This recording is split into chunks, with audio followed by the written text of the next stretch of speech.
in a thing like as big as this room, right? And I'm like, okay, this is really bad. And so I know it's coming, so let your take half a breath. Here it goes. And it just goes and goes and goes. And pretty soon you're down there and it's like you hear the next wave break. The next wave is you're completely like at the mercy. You shut down, you relax, you're waiting, you start to float, and you hear the explosion. And fortunately, you're starting to roll back up, and it rolls over you and spits you out the top. And you hope that guy's coming after you, man. I tell you, where's my guy? He should be following me. I see Chuck coming, and he goes, where you been? All I can think about is that movie. I've been busy, all right?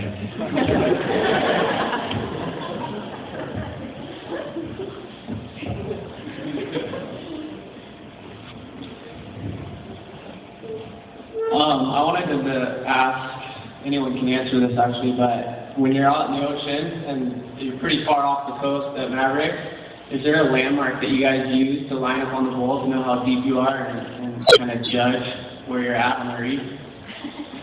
That's classified. It's actually extremely important to be in the right spot. If you're like 5 feet out of position, you can have made a mistake. It's really all about positioning, and we are really careful about triangulating where we're sitting in the ocean. The currents are sweeping you around. Every time as the wave approaches, it'll actually pull the water a different way than it's going the rest of the day. And you'll sometimes look back at your lineup to see we triangulate on the mountains, and you can move backwards or into the feed without even noticing it, without even feeling it. There's no reference point for you other than looking at the mountains, and so that's critical. If you're in the wrong spot, you're not going to make the wave, and you need to know where you are the whole time, or else you're going to have what happened to these guys. It was really fun in the early days, John would say, Grant, where's Jeff going? He goes, just let him go. He's taking the whole pack over there.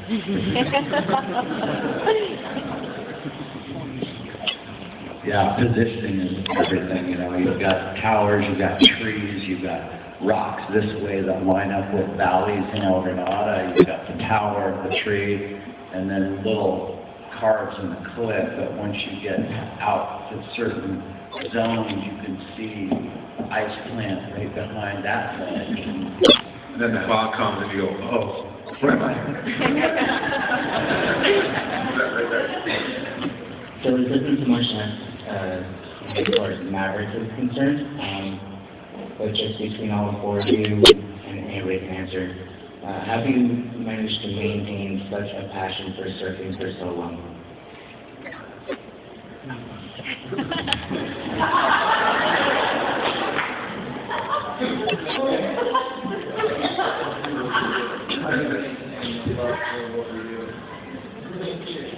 Yes, Brian, the feeling, again, one of those waves, it makes you come back.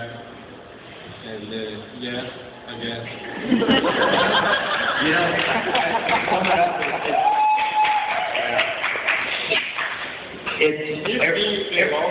Every time you go out there and you get one of those waves, your whole life of surfing and experience and training, everything is on the line.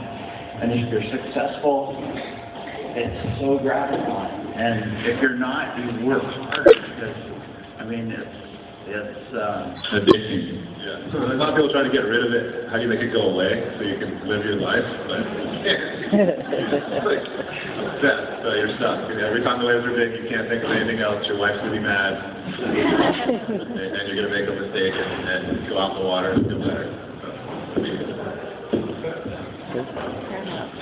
Can you guys Hello? talk about the difference between towing and paddling in and kind of the feeling you guys get by that? If it's giant, like we just went out to Cortez Bank the day after the giant swell, and 6 of us went out there. Shane Dorian, Greg Long, Mike Parsons, Ian Wolf, Mark Healy, and myself, and we went out there, and we all night sleeping in the gunwale with the boat, not fun. Wake up, we get there at 5:30 in the morning, it's 60 feet. giant, and all of a sudden you're trying to shake the nausea and the seasickness, and you're like putting your wetsuit on and wandering around the float like lost, and I finally get my booties on and get on a ski and start to feel better. And the difference is with toe surfing, you can go right after the waves that you could never possibly, you can go right after the waves you never possibly ride paddle surfing. You can go get them. And it's cheating. It's harvesting waves. I like what Eric said, a wave unridden is lost forever. We got one more question here in the back. I'm totally stoked that you guys have created the J. Awesome applaud. I was just wondering what your thoughts of bringing Kelly into the contest and how he doesn't necessarily surf there all the time and how that fits in. I don't know if you guys remember the second contest ever held with the men who ride mountains at Mavericks. Second place with Kelly Slater behind Fleet. And funny thing happened, Kelly showed up 10 minutes late for his heat, rode 3 waves, rode it and went off. And I had the Victor Lopez, Jerry, Mr. Pipeline, brother doing water patrol with me. And I go, Victor, go find out where Slater's going. Looks like he's going in. And he goes and grabs Kelly and comes back out. It's like, I go, Kelly, where are you going? And he goes, I'm beat, man. And Skinny drives up and goes, you better get back out there because Fleet is kicking your ass. And he goes, expletive you, Skinny. And just paddles back out. And Richard Schmidt, who was known as the Great White in Hawaii, from Santa Cruz, big wave surfer, Eddie Aikau, finalist, goes, Skinny, what are you doing? He's going to go out and win this thing. And Kelly Slater has since won an Eddie Aikau. He is a 10-time world champion. I mean, Michael Jordan, we're in the same caliber and then some. He's in our heat, so that's a bummer.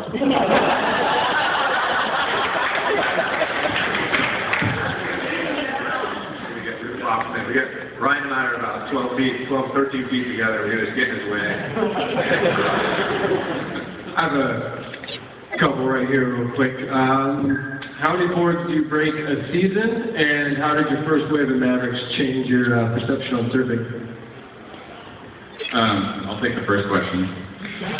Last year I broke 3 boards, and each board I broke was, I think, from trying to paddle, let go of my board, not duck dive, let go of my board and then swim through the back as the wave breaking. Like all 3 of them broke. So they break whenever a wave gets a hold of it, it can break. Some seasons they don't break.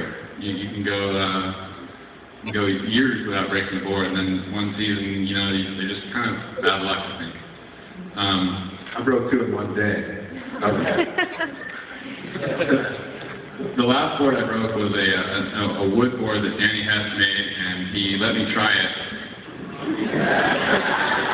And I paddled it out just to get one wave on this board, and before I caught a wave, I got caught inside, and the board broke. So.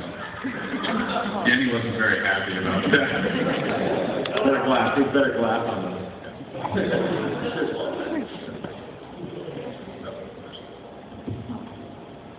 I just want to say, I don't really have a question, but I would just want to say to you, 11 brothers in spirit of the sea,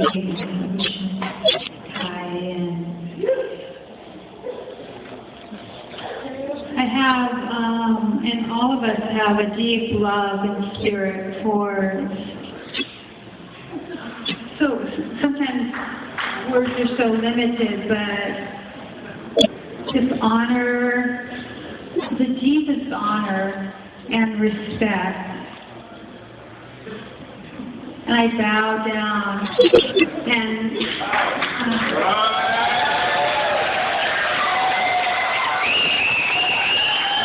think what she's trying to say is the ohana that serpent brings us all together. I have Hawaiian blood in me, but anyway, beyond, it's just like beyond the sea, you were so respected, and I don't know, there's just love and blessings to your spirits, and thank you for bringing this beautiful vision to all of us. And I think it touches our inner spirit.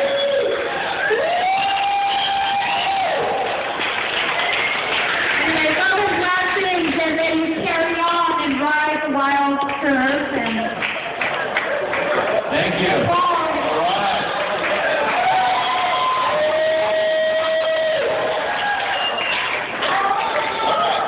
Questions? I guess not. There, hold on. I got one. Last year, Alex, this is for Alex, he was one of the finalists in the Double XL Big Wave Award. His wave measured out between 50 and 53 feet. What did that feel like, Alex, dropping on a 53-foot wave? What kind of board were you on? It was 52.5 feet. Like, so normally you ride a wave that you think is really big, and you see the picture, and it looks ridiculous. Looks small, and you know, and you're like, oh, whatever. I thought I got a big wave, but you know, that day I was in the contest there. Maybe I was my adrenaline was way up there. I don't know. And yeah, I got this wave, and everyone said, oh, there was a bomb, this and that.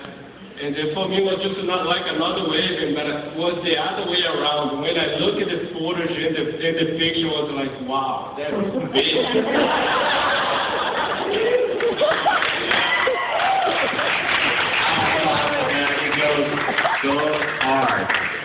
Goes hard. Ryan, Grant, these guys, they're all in the back. They go hard.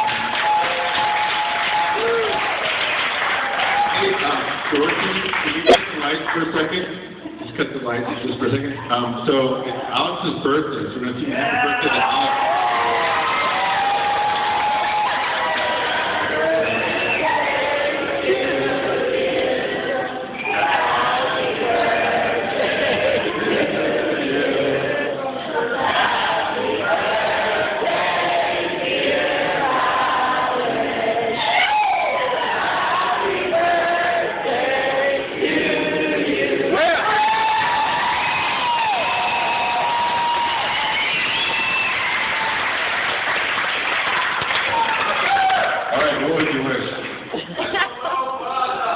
Birthday was gorgeous.